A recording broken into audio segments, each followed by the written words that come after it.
அனைவருக்கும் வணக்கம். Welcome to Priya's happy time. இன்றைக்கி நம்ம என்ன பார்க்க போகிற வீடியோன்னு கேட்டிங்கன்னா, பருப்பு சிலிக்கி இன்ஸ்டண்ட்டாக ஒரு பருப்பு தெரிச்சிக்கலான்னு பார்க்குறேன். இப்போ நான் வீட்டில் பண்ண போகிறேன், அது உங்கள்கிட்ட ஷேர் பண்ணுறேன். இது நம்ம பண்ணி வச்சுட்டோம்னா நமக்கு எப்போ பருப்பு பண்ணணுமோ நம்ம அப்படியே குக்கர்லேயே வச்சு காய் இதெல்லாம் வச்சு ஈஸியாக சமைச்சிடலாம். இதுக்கு என்ன தேவைன்னு பார்க்கலாம் வாங்க.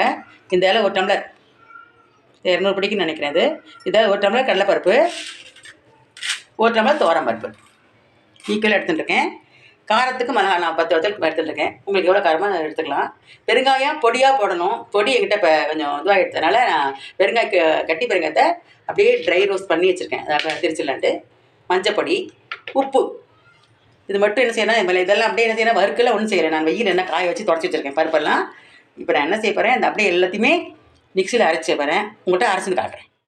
இந்த பருப்பு, துவரம் பருப்பு, கடலைப்பருப்பு, மிளகா வத்தல், உப்பு, பெருங்காயம், மஞ்சப்பொடி எல்லாம் போட்டு இதை அரைச்சாச்சு. கொஞ்சம் குறவராக அரைச்சிக்கணும். நைஸாக ரைராகவே அரைச்சிக்கணும். நைஸாக அரைக்கக்கூடாது, கொஞ்சம் கரப்பரப்பராக அரைச்சிக்கணும். இப்போ இதை அரைச்சி வச்சாச்சு பாருங்கள். இது நம்ம என்ன செய்யலாம், ஒரு ஏர்டைட் பயிர் போட்டு வச்சு பாக்ஸில் போட்டு வச்சுட்டிங்கன்னா உங்களுக்கு எப்போ வேணுமோ நீங்கள் அதை பண்ணிக்கலாம். இப்போ நான் இப்போ அரைச்சி வச்சுட்டேன் பாருங்கள். நான் இவ்வளோ எடுத்துக்கூட கிடையாது. இப்போ நான் இப்போ தேவைக்கு எடுத்துக்கிறேன். இது பாருங்க. இது எத்தனை நாளுக்குள்ளே யூஸ் பண்ணி முடிக்கலாமா? இது வச்சுக்கலாம், ஒரு 2 மாதம் வச்சுக்கலாம், ஒன்றும் கெட்டு பார்க்காது.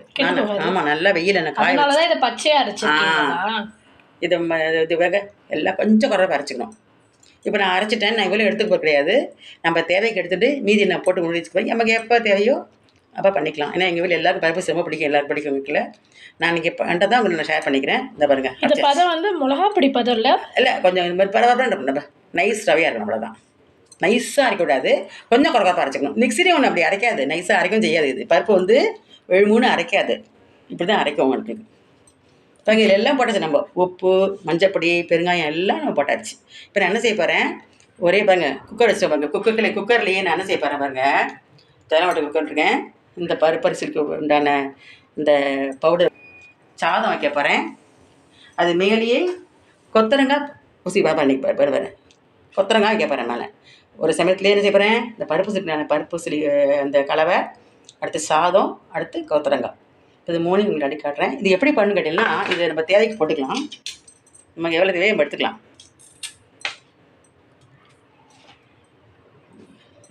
நான் ஒரு 4 டேபிள் ஸ்பூன் எடுத்துகிட்டு இருக்கேன். இதில் தண்ணி ஊற்றுங்களா? ஆமாம். இது என்ன செய்யணும், நம்ம கொஞ்சம் முழுகிற மாதிரி தண்ணி ஊற்றிக்கணும்.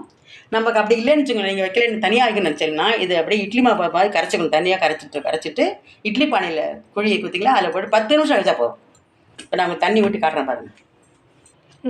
இந்த பாருங்க, அது முழுகளும் தண்ணி ஊற்றிக்கணும். அப்படி இல்லைன்னா நீங்கள் என்ன செய்யலாம், இதே மாதிரி கரைச்சிட்டு 10 நிமிஷம் ஊற வச்சுட்டு இட்லி பானை தட்டு இருக்குது பார்த்தீங்களா, இட்லி பானை தட்டு அதில் ஊற்றி ஒரு 10 நிமிஷம் வைக்கட்டால் போகிறோம். இப்போ நான் சாதம் வைக்கிறதுனால ஒரே சமயத்தை எல்லாம் பண்ண போகிறேன். இது உங்களுக்கு ஒரே வேலை ஈஸியாக போய்டும் உங்களுக்கு. நீங்கள் அப்படி வைக்க முடியலன்னா இதை ஒரு மாதிரி கரைச்சிட்டு 10 நிமிஷம் ஊற வச்சுக்கோங்க.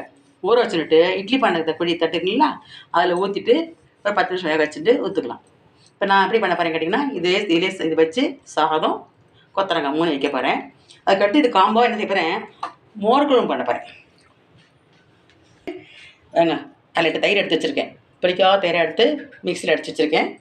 அதுக்கு என்னென்ன சாமான் ஊற வச்சுன்னு கேட்டிங்கன்னா, இஞ்சி துண்டு, கடலைப்பருப்பு 1 ஸ்பூன், துவரம்பருப்பு 1 ஸ்பூன், தனியா 1 டேபிள் ஸ்பூன், 1/2 ஸ்பூன் ஜீரகம், இதோ எல்லாம் ஊற வச்சுருக்கேன். ஒரு 1/2 ஸ்பூன் பச்சரிசி. எவ்வளோ நேரமா?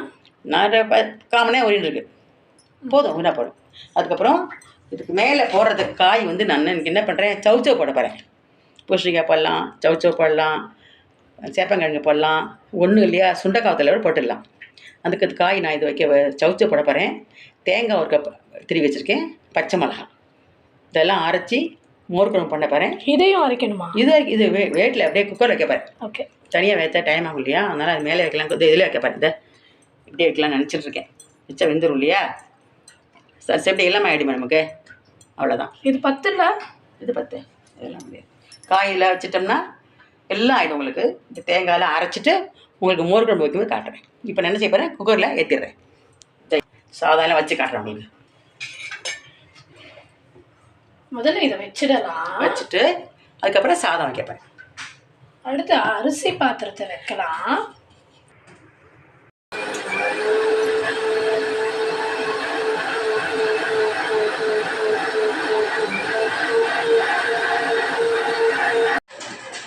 வாங்க ஃப்ரெண்ட்ஸ், கீழே பருப்பு சொல்லிக்கான அந்த பருப்பு கலவை சாதம் காய் 3 வச்சு மூடியாச்சு.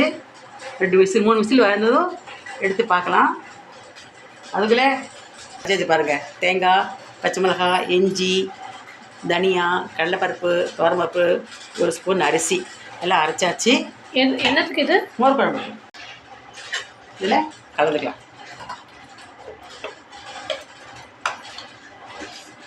வெள்ளையாவா? மஞ்சள் பொடி போட்டால் நம்ம அது பிடிக்காதுல்ல. இதை கலப்பி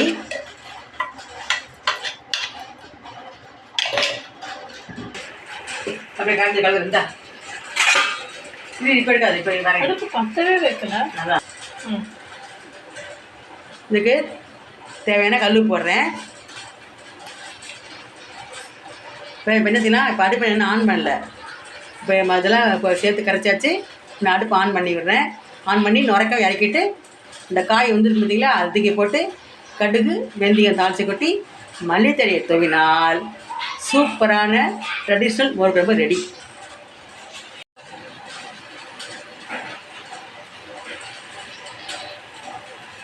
ஃப்ரெண்ட்ஸ், பெருங்காய பொடி இருந்தால் போட்டுக்கலாம். நான் என்கிட்ட பொடி இல்லைன்னா இந்த வெங்காயத்தை கட்டி வெங்காயத்தை துளியாக கிள்ளி வச்சுருக்கேங்க. இதில் பாருங்க, கிள்ளி வச்சுருக்கேன். அதே இல்லை சேர்த்துலாம் வாசனையாக இருக்கும் மோர் குழம்பு. இப்போ நல்லா நுரைச்சி வரட்டும். உங்கள்கிட்ட நான் காட்டுறேன். நுரைச்சி வந்தது காயை போட்டுட்டு கடுகு மெதி தாளித்து கொட்டிட்டு கொத்தமல்லி தூவி விட்டோம்னா சூப்பராக நம்ம ரெடி ஆகிடும். நான் காட்டுறேன். இங்கே குக்கர் வச்சுருக்கேன். இங்கே குக்கர் வச்சுருக்கேன். இங்கே காய் பருப்பு வந்துட்டுருக்கு. இங்கே மோர் குழம்பும் இதுவாக இருக்குது. ரெண்டும் ரெடியாக உங்களுக்கு காட்டுறேன்.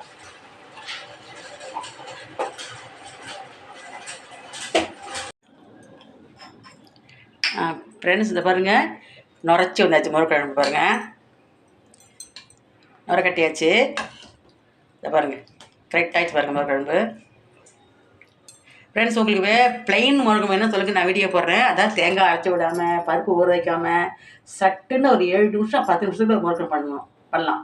சூப்பராக. அது அடுத்த வீடியோவில் போடுறேன். இப்போ என்ன கமெண்ட் பண்ணுங்கள். இதை பாருங்கள், மோர் குழம்பு நுரைச்சி வந்தாச்சு. இதை பாருங்கள், அதில் கடுகு தேங்காய் எண்ணெயை சூட பண்ணி காய வச்சு கடுகு வெந்தயம் கருவேப்பிலை தாளித்து கொட்டியாச்சு. அப்புறம் பாருங்கள், குக்கர் வச்சுருந்து பார்த்தீங்களா, இந்த பாருங்கள் கொத்தரங்காய், இந்த பாருங்க இந்த காய் வச்சுருந்து பார்த்தீங்களா, 2 வெந்தாச்சு. இதை பாருங்கள் பருப்பு சிலியும், இதை பாருங்கள் அதுவும் வெந்தாச்சு. சாதம் ஆகிட்டு பாருங்கள், சாதத்தை காட்டு. இதை பாருங்கள் எல்லாமே ஆகிட்டு பாருங்கள். பருப்பு பாருங்கள் சூப்பராக ஆகிட்டு பாருங்கள், நல்லா உதிராகிட்டு பாருங்கள். குக்கரில் எடுத்து நல்லா அது ஊற்றிட்டா கையில் ஊற்றுது. மிக்சிலே அடிக்கல, கையிலே ஊற்றுட்ட பாருங்க, நல்லா இருப்பாங்க. இப்போ இதில் என்ன பண்ணால் இந்த பாருங்க நுரைக்குது பார்த்தீங்களா மோர் குழம்பு. இதில் இந்த காயை போட்டுடலாம். 2 நிமிஷத்தில் மோர் குழம்பு ரெடி ஆகிடும். பாருங்க, ஃப்ரெஷ்ஷான கொத்தமல்லி தழையை தூவி விட்டலாம்.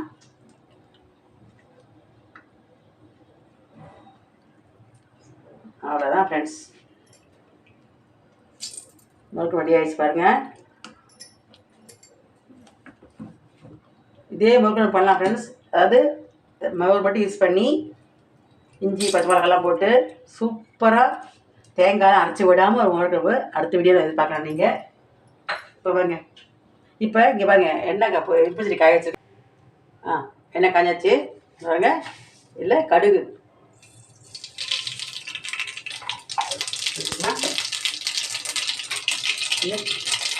கருவேப்பிலை காயை போட்டுக்கிறேன். காய் போட்டு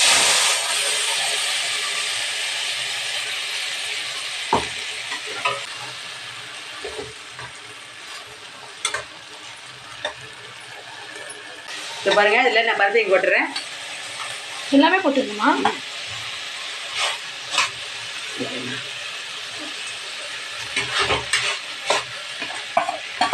நான் பருப்பு நிறைய போட்டிருக்கேன். எங்கள் வீட்டில் பிடிக்கணும் பருப்பு நிறைய போட்டிருக்கேன். நம்ம உங்களுக்கு வேணுன்னா நான் 4 டேபிள் ஸ்பூன் மேலே போட்டிருக்கேன். தேங்காய் போடணுமா? தேங்காய் வேண்டாம், போடணும்னு அவசியம் கிடையாது. பாருங்க பூ மாதிரி வந்து சூப்பராக இருக்கும் பூவா. சில பேர் மிக்சியில் விட்டு அடிப்பாங்க. அது அப்படி இல்லை, நல்லா வெந்துடும் உங்களுக்கு. குக்கர் வச்சா வெந்துடும். அப்படி இல்லை, நீங்கள் இட்லி பானையில் இந்த மாதிரி கடையை தண்ணி வச்சு ஒரு தட்டு தான் ஊற்ற பாருங்க. இட்லி பானையில் ஊற்றி வச்சு 10 நிமிஷம் எடுத்துரும் உங்களுக்கு.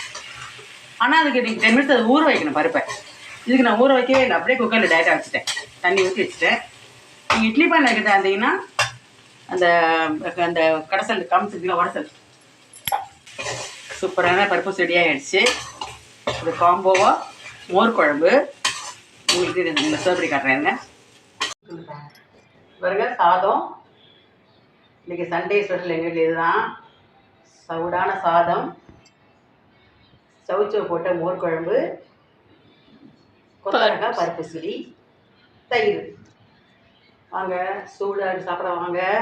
நீங்களும் வாங்க, எங்களுக்கு ரொம்ப பிடிச்ச சமையல் இன்னைக்கு. எல்லாருக்கும் எங்கள் வீட்டில் பிடிச்ச சமையல். இது பாருங்க சூடா இருக்கு பாத்தீங்களா, குழம்பு சுட சுட இருக்கு. வாங்க, பருப்பு சுரி, சாதம், தயிர். சண்டே ஸ்பெஷல் இதுதான் எங்க வீட்டில். வாங்க சேர்ந்து சாப்பிடலாம். இப்போ நாங்கெல்லாம் சாப்பிட போகிறோம், நீங்களும் வாங்க சாப்பிடலாம்.